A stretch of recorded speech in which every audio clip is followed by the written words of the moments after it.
Hey, I'm Alex Garrett, and on the adaptive side of things, I want to talk about Cuny Adaptive. The wheelchair basketball teams, men's and women's programs, had a big winter, and they just wrapped up their Cuny wheelchair basketball tournament last week. And, the men went 4-0. The women did struggle. They go 0-2. But nonetheless, it was a big practice and tune-up, if you will, for next month. Because next month, both these teams are going to Alabama. That's right, Malkeet, Destiny, and the squad are going down to Alabama February 17th and 18th. And then it's back to the Nationals, NWBA. On the men's side, they go to Whitewater, Wisconsin, March 15th to 18th. On the women's side, March 8th to 11th, they go to Alabama for Nationals. So I caught up with Ryan Martin last week to give us a bit of an update on how the Cuny Adaptive Program has been doing this year, 2022-2023 season. Yeah. All right, I'm here with Ryan Martin. You're about to start day 2 of the Cuny Adaptive Wheelchair Tournament. What are you thinking of, and what do you hope to accomplish this whole weekend? We're just trying to get better for nationals. Incrementally, each game, each tournament, each practice. We hope we're getting a little bit closer to our, our capacity as a team. I guess we're forward looking. So tell me about what's happening in the next month with both women and men.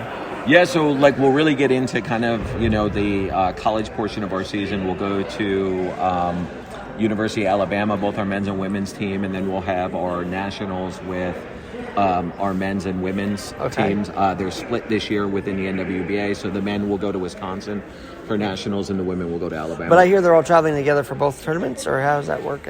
So for when we go down to Alabama in February, they'll travel together, and then in March, obviously, they'll travel separate. Very cool. Well, good luck, man, and thanks for always doing this for these guys. And I'm sure you're having a fun year, right? Yeah. It's we're still in that emerging program status, right? So there's a lot of growing pains that come with it, but we're getting closer and closer to where we want to be. How's Cuny? Do you feel like they're still supporting this thing like they did last year and whatnot? Yeah, I think they've really embraced it, and I think you can see a lot of support. Yesterday we had various university officials out. We'll have some more today, so it's been good in that area. Well, Ryan, I always love catching up with you, man, so thanks for taking a couple minutes. No problem, thank you. And then, how cool is this? So Eastern Washington stopped by, and actually not just stopped by, they flew in from the upper Northwest to take on our Team Cuny program. I got a chance to talk with the head coach of Eastern Washington about how expansive adaptive sports and wheelchair basketball is becoming in the upper Northwest. All right, I'm here with David Evian of Eastern Washington University. Now, not Washington, D.C. area. We're talking about Northwest Washington. So yes, I think I saw you guys down in Arlington last year in the NWBA, but this is New York City. So what was it like coming out here for this tournament? It was awesome. We will plan a little bit better for the next time that we're out here, so we can go sightsee a little bit more, I will say. But we stayed right in Queens, just 15 minutes down the road from Queens College, and then we got some really good food down south in Queens. So it's been amazing for all of us, and a lot of us, it was the first time being in New York. Cool. And so we've gotten some sort of experience of New York. I don't know if the locals would call it a true New York experience, but for us, for the first time, it worked out really well. I want to ask you about the expansion of wheelchair basketball. It's now in the upper Northwest. I mean, how long has this program been around? We're on year 3 right now. Year 3. Yep. And are you finding the Northwest expanding to wheelchair basketball and adaptive sports? Or? Yeah. And I mean, honestly, just being honest, we are one of the catalysts for that, just because Eastern Washington decided that it was going to be made a priority to get adaptive athletics, on campus, on their campus. And so we're hoping for more teams a little bit closer to pop up. There's been some rumors, stuff in the rumor mill. So Boise State, Weber State, stuff like that. So then we might be able to take a bus trip instead of fly everywhere. But as of right now, we're liking where we're at.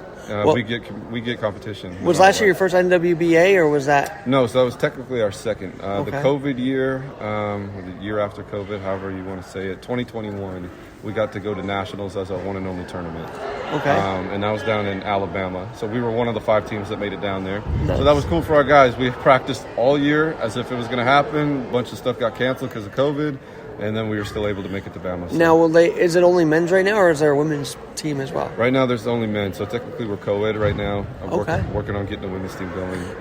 And I know we're in New York, but if anybody's listening to this and might be interested, where can they find out more? Yeah, for sure. So, we have social media, EW Wheelchair Basketball on Facebook, Instagram, and Twitter. So you guys can follow us, and let us know if you're interested that way. Also, I have an email, devjen@ewu.edu. A lot of letters. As far as I can tell, you might be visitors, but we're all in this together, right, to expand the brand of wheelchair basketball and adaptive sports. For sure. And it was awesome to see that New York was finally getting a squad going as well, because, it has a huge metro population, and so obviously that adds more opportunities for a lot more people. Now, you have a great coaching staff around you. Were you guys familiar with adaptive sports before this? I personally was, and then a couple of our staff have OT backgrounds and pre-med backgrounds, so they were as well. Maybe not in the same length of time as I was, but I actually used to play at Southwest Minnesota State University for 5 years. So, yeah, I got introduced to it in college in 2012, so I'm still relatively through adaptive phys, that I'm imagining? Or? So, long story short, one of the guys noticed that I had an injured back, asked me if I would be willing to hop in a chair. I did. Long story short, I played for 5 years, and now I'm here. So, wow. See, there you go. Well, David, thanks so much for joining me today. I appreciate it. Thank you.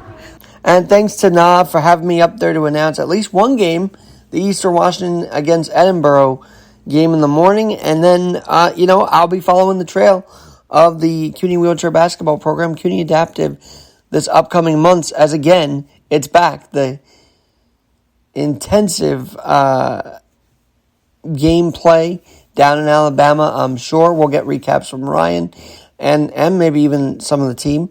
And then we'll also cover the Nassau County Kings. My friend Shane Knox, who you've heard on this program before, he's part of the Nassau Kings, so I got to get his take on what's going on with them and so much more to delve into here. It's almost March Madness, and Team Cuny Adaptive, is very much part of it in the wheelchair basketball sphere. Stay tuned to Adapting with Alex Garrett for more of that coverage.